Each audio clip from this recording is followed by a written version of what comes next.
Hello dear students, आज हम 12th class के जो प्रैक्टिस पेपर आया हुआ है हरियाणा बोर्ड का वो सोल्व करने वाले हैं।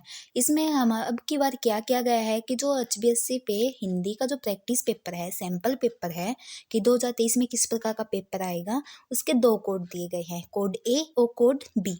तो आज हम करने वाले हैं हमारा कोड ए सोल्व हिंदी का। ओके, तो लेट्स स्टार्ट।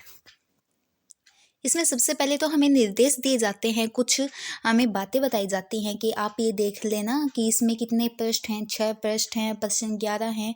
तो आप इसको पढ़ लेना कि इसमें हमें क्या होता है। एग्जाम में एक बात ध्यान रखने की होती है कि उत्तर पुस्तिका हमें एक दी जाती है, एक ही, उसमें हमें बीच में कोई खाली पेज नहीं छोड़ना होता। ये इसमें विशेषकर भी होता है। ओके, तो इसमें सबसे पहले हमें एक प्रश्न दिए गए हैं। सबसे पहले हैं हमारे ऑप्शन टाइप के।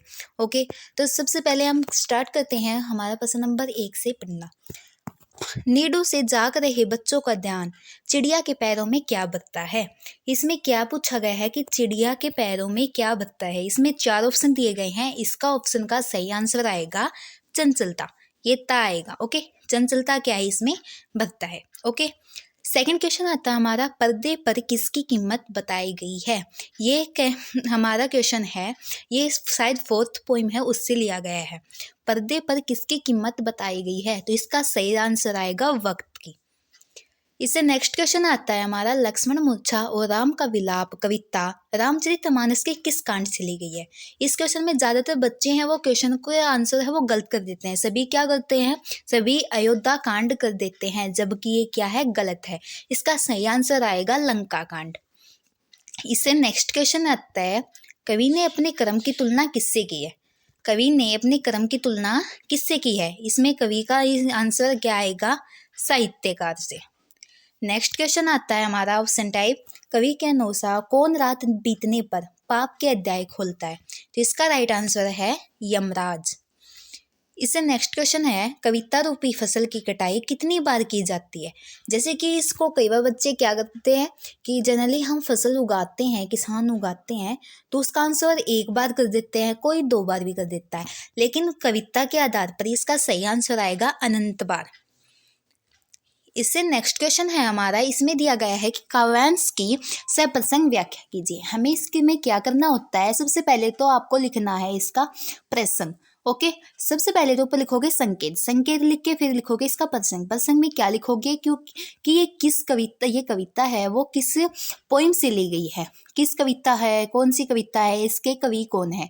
तो इस कविता के कवि कौन है, इसके कविता के कवि हैं आलोक धनवा। तो आपको इसके क्या लिखना है, सप्रसंग में कवि का नाम लिखना है। फिर नीचे आपको हेडलाइन बनानी है काव्यांश, फिर उसमें आपको इसकी जो व्याख्या है वो आपको यहाँ पर लिखनी है।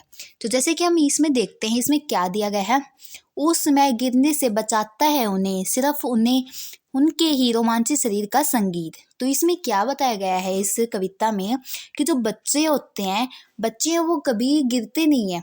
क्यों नहीं गिरते हैं, क्योंकि वो छत से गिरते इसलिए नहीं है कि उनका रोमांचित शरीर है वो एक अलग ही धुन में चलता रहता है, जो उसकी कल्पना है जिसके कारण वो उस धुन में वो बच्चा है वो छत से नहीं गिरता है।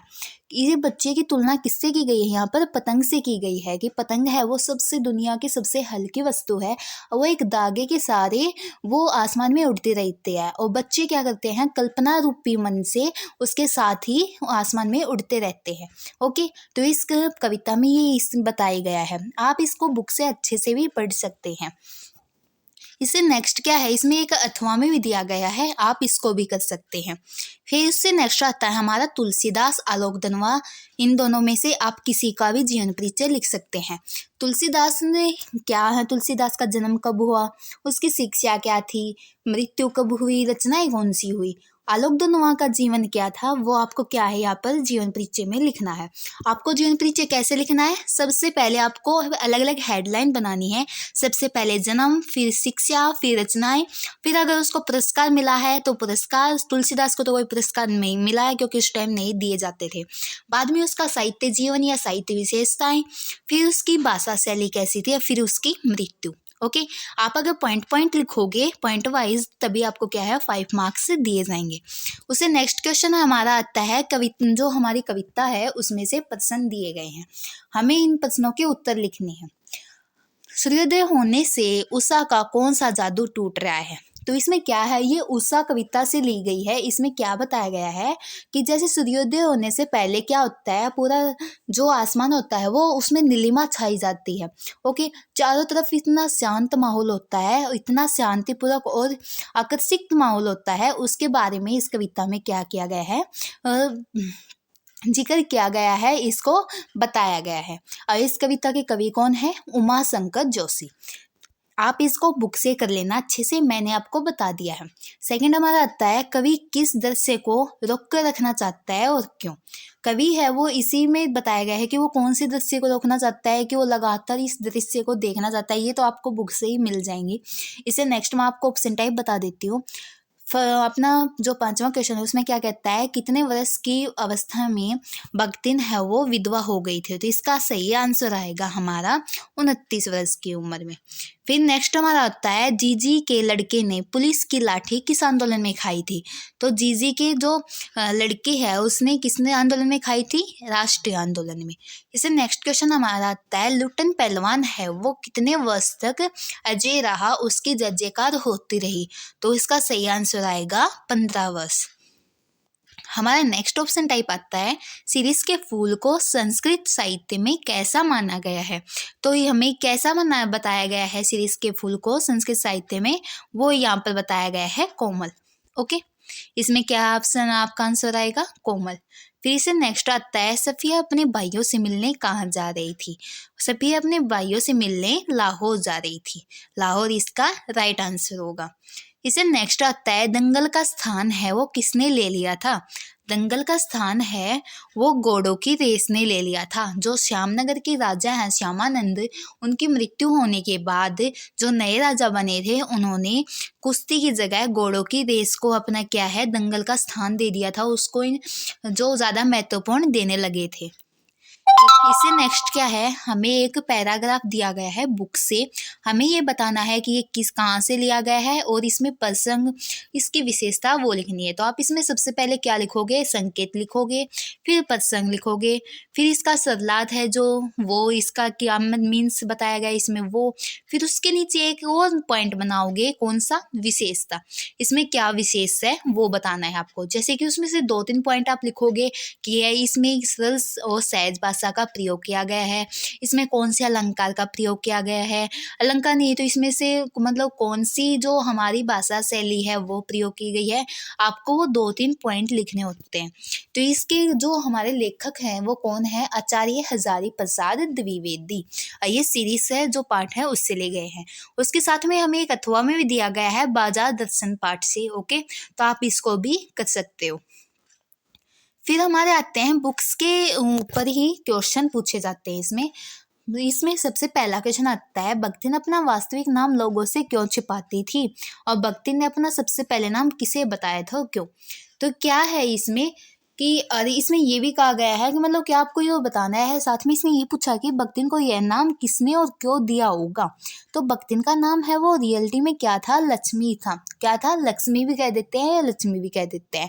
तो इसका मीन्स क्या होता है, लक्ष्मी का जो धन से परिपूर्ण हो। लेकिन बख्तिन का जीवन है वो बहुत ही गरीबी में बीत रहा था, उसको काफ़ी परेशानियां हैं वो उठानी पड़ रही थी अपने जीवन में। इसलिए कहा गया है कि वो अपने इस नाम के विपरीत जीवन जी रही थी, बिल्कुल अपोजिट जीवन था उसका, लक्ष्मी जैसा उसका कोई कुछ भी नहीं था। इसलिए वो अपना नाम है वो सभी लोगों से छुपाती रहती थी। और बख्तिन को नाम है, बख्तिन नाम किसने दिया था, महादेवी वर्मा ने दिया था। सबसे पहले बख्तिन ने अपना नाम है वो महादेवी वर्मा को ही बताया था जब वहाँ उसके पास वो नौकरी करने के लिए गई थी। तब बख्तिन नाम उसको महादेवी वर्मा ने दिया था। उसकी जो भक्ति भाव है, उसकी कंठी माला है, जो गले में कंठी माला पहनती थी, उसको देखकर उसको क्या दिया है, भक्ति नाम दे दिया। फिर इससे नेक्स्ट क्वेश्चन आता है, लोगों ने लड़कों की टोली को मेंढक मंडली नाम किस आधार पर रखा। जो क्या होता है कि हमारे पाठ में बताया गया है इसमें कि वर्षा नहीं होती थी उस गांव में। तो सभी कुछ बच्चे थे, जैसे 10-15 साल के और 16-17 साल से लेकर कुछ बच्चों की टोलियां होती थी जो इकट्ठी होकर गली गलियों में घूमती थी और सभी लोग उन पे पानी फेंकते थे। वो उनका विश्वास था कि अगर वो उन पे पानी फेंकेंगे, वो उनको क्या है, पानी फेंक कर वो इंद्रदेव को प्रसन्न करे हैं, ताकि वो इंद्रदेव बाद में क्या है, वर्षा करवाएं। तो वो ना कीचड़ में ऐसे ही घूमते रहते थे। वो बच्चों की टोली है वो ऐसे रहती थी कीचड़ में भरी हुई, इसलिए उसको क्या है, मेंढक मंडली है वो नाम दे दिया गया था। और इंद्रसेना इसलिए दिया गया था क्योंकि सभी लोग सोचते थे अगर वो उनके ऊपर पानी फेंकेंगे, उनकी ऐसी आस्था थी कि पानी फेंकेंगे तो इंद्रदेव हैं वो प्रसन्न हो जाएंगे, इसलिए वो क्या है, उनको इंद्रसेना नाम से भी बुलाते थे। फिर आता हमारा चार्ली चैपलिन। चार्ली चैपलिन है वो क्या है, एक कलाकार थे। उनकी एक विशेषता थी कि वो ना अपनी जो फिल्म है वो भावनाओं के आधार पर बनाते थे। जैसे कि वो कभी कभी तो हंसते हंसते एकदम रोने लगते थे, कभी रोते रोते कभी हंसने लगते थे।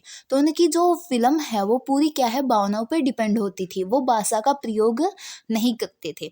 तो आप इसको अच्छे से बुक से भी देख सकते हो, आगे मैंने आपको डिटेल है वो थोड़ी बहुत बता दी है। इससे हमारे नेक्स्ट क्वेश्चन है वो दूसरी बुक से लिए गए हैं कि गांव भर में लेखक का कोल्लू सबसे पहले क्यों शुरू होता था। क्योंकि जो लेखक है उसके पिताजी की एक आस्था थी, उसके पिताजी हैं वो एक बार सोचते थे कि अगर वो सबसे पहले कोल्लू चलाएंगे तो बाद में सबसे पहले कोल्लू चलाएंगे तो क्या होगा, वो सबसे पहले हैं वो ईख निकाल लेंगे और बाद में उसको ऊंचे भाव से बेचेंगे। अगर बाद में निकालेंगे तो क्या होगा कि सभी लोग निकाल लेंगे, तब उसके जो सामान की जो कीमत है वो कम हो जाएगी, इसलिए वो सबसे पहले अपना कोल्हू चलाते थे। यशोधर बाबू ने आजीवन अपना घर क्यों नहीं बनाया, क्योंकि वो सोचते थे यशोधर बाबू की जो हमारी नौकरी होती है, नौकरी के बाद में हम सेवानिवृत्त होके हमें वापस अपने जो पैतृक घर होता है वहाँ पर जाना चाहिए। उनकी इसी आस्था के कारण उनको सबसे आदर्श किससे मिले थे, कृष्णनंदा। कृष्णानंद उसका रियल नेम था लेकिन कृष्णनंदा कहते थे, उनसे उन्हें आदर्श ये प्राप्त हुए थे। फिर हमारा नेक्स्ट क्वेश्चन रहता है कि खेत में काम करते समय लेखक का अकेलापन कैसे दूर हुआ था। लेखक का अकेलापन कैसे दूर हुआ था, ये हमें जूझ पाठ से लिया गया है। इसके लेखक कौन है, ये लेखक का नाम क्या है, आनंद यादव। तो उसने अपने जो पाठ है उसमें क्या बताया है कि वो पहले बहुत ही ज़्यादा अकेलापन महसूस करते थे, लेकिन बाद में उनका अकेलापन दूर हो गया। कैसे हो गया, वो जैसे कि स्कूल में जाते थे, उनके टीचर्स हैं हिंदी टीचर्स थे, वो क्या करते थे, उनको पोएम सिखाते थे, कविता गाने का तरीका और लिखने का तरीका सिखाते थे। तो लेखक भी क्या करता था, उनकी प्रैक्टिस करता था घर पे आके अकेले में। अब वो अपनी ही धुन में मगन रहने लगा था, जिसके कारण बाद में उसका अकेलापन है धीरे धीरे दूर हो गया। इससे नेक्स्ट आता है हमारा अतीत में दबे पाव। इसके लेखक कौन है, ओम थानवी। तो इसमें बताया गया कि सिंधु सभ्यता घाटी की इसमें कुछ विशेषताएं बतानी है। क्या है सिंधु सभ्यता में, हमें क्या मिली थी, कौन सी चीज़ें वस्तुएं प्राप्त हुई थी, वहाँ पर हमने क्या देखा था, वहाँ पर क्या क्या चीज़ें बनी हुई थी। इस पाठ में लेखक ने यही डिफाइन किया गया है, यही बताया। तो आपको पाठ के आधार पर सिंधु घाटी की कुछ विशेषताएं लिखनी है। फिर हमारा आता है एनी फ्रैंक के नारी विशेषज्ञ विचारों का विश्लेषण कीजिए। तो इसमें आपको एनी फ्रैंक की जो विशेषताएं हैं वो बतानी है, आप इसको किताब से कर सकते हो आराम से। इससे नेक्स्ट हमारा क्वेश्चन आता है, जो हमारी बुक है अभिव्यक्ति भाव, उसके ऑप्शन टाइप हम वो करते हैं। हमारा फर्स्ट क्वेश्चन क्या है, भारत में पहला छापाखाना कब लगा। तो भारत में सबसे पहला छापाखाना है वो 1556 में लगा था, और कहाँ पर, गोवा में। इससे नेक्स्ट क्वेश्चन क्या है, किसी खास विषय पर सामान्य लेखन से हटकर अगर हम लेख लिखते हैं तो हम उसको क्या कहेंगे। अगर हम किसी विशेष लेख पे लिखते हैं तो हम उसको ऑफकोर्स विशेष लेखन कहेंगे। इसे नेक्स्ट हमारा आता है, नाटक के तत्व कौन कौन से हैं। नाटक का जो मेन तत्व वो क्या है, नाटक का मेन तत्व भाषा है। ओके, तो उसके बाद में आपको क्या बताना है, इसके जो पॉइंट है वो बताने हैं। कौन कौन से, एक तो कथोपकन, दूसरा हमारा क्या आता है, ध्वनि, संगीत प्रभाव, ये आपके क्या है, नाटक के तत्व हैं, और उनको आपको क्या करना है, स्पष्ट करना है, पूरी तरह बताना है। कितने मार्क्स में है ये, वन, अच्छा, आपको क्या है मार्क्स के हिसाब से बताने हैं। अगर कम मार्क्स के हैं तो आप इनके पॉइंट पॉइंट बता सकते हो, ज़्यादा में पूछा है तो आप इसको अच्छे से डिफाइन भी कर सकते हो। फिर नेक्स्ट क्वेश्चन आता है हमारा, समाचार लेखन के 6 ककार कौन कौन से हैं। ककार कौन कौन से हैं, जैसे कि ककार क्या होता है, हम प्रश्न पूछते हैं जो हम यूज़ करते हैं कब, कैसे, क्यों, ये क्या है हमारे ककार हैं। तो हम इसे नाम बताने हैं कौन कौन से हैं, कौन कौन से हैं, कब, क्यों, कहाँ, कैसे, किसको, ये सब क्या है इसके ककार हैं। फिर हमारा आता है नैतिक शिक्षा से आधारित, जो हम अब की बार ही एचबीएससी ने लागू की है कि जो हिंदी का जो पेपर होगा उसमें 10 नंबर की क्या आएगी हमारी, इसमें 10 नंबर की बताई गई थी कि हमारी नैतिक शिक्षा आएगी। तो सबसे पहला क्वेश्चन है वो देखते हैं, किस घटना से सिद्ध होता है कि सिद्धार्थ बचपन से ही दयालु थे। तो बुक में क्या बताया गया है कि सिद्धार्थ की कहानी बताई गई है। सिद्धार्थ के जो चाचा के बेटे थे देवदत्त, उसने क्या किया था, तीर से एक हंस को मार गिराया था। उसने तीर से एक हंस को गिरा दिया था, जिसके कारण हंस है वो घायल हो गया था। लेकिन सिद्धार्थ ने क्या किया था, उसका हंस को उठाया और उसका उपचार किया था। फिर उन दोनों के बीच में लड़ाई हो गई थी कि हंस मेरा है। फिर हंस है वो किसको मिला था, सिद्धार्थ को मिला था। क्यों? क्योंकि उसने उसके जीवन को बचाया था, और मारने वाले से जीवन बचाने वाला है वो ज़्यादा महत्वपूर्ण होता है।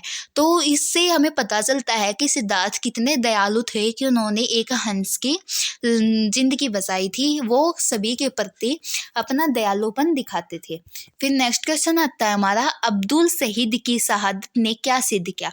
अब्दुल शहीद क्या थे, अब्दुल शहीद एक सैनिक थे, भारत के सैनिक थे। ओके, तो उन्होंने क्या है, पाकिस्तान के साथ जो युद्ध हुआ था हमारा 1965, उसमें हिस्सा ले रखा था और वो उसमें शहीद हो गए थे। उनकी जो जीवन है, उन्होंने क्या प्रेरणा मिलती है हमें उनके जीवन से, कि ज़रूरी नहीं है कि हम कोई हिंदू, सिख, ईसाई कुछ भी हों, हमें उससे बढ़कर हम सबसे पहले क्या है, एक भारतीय हैं।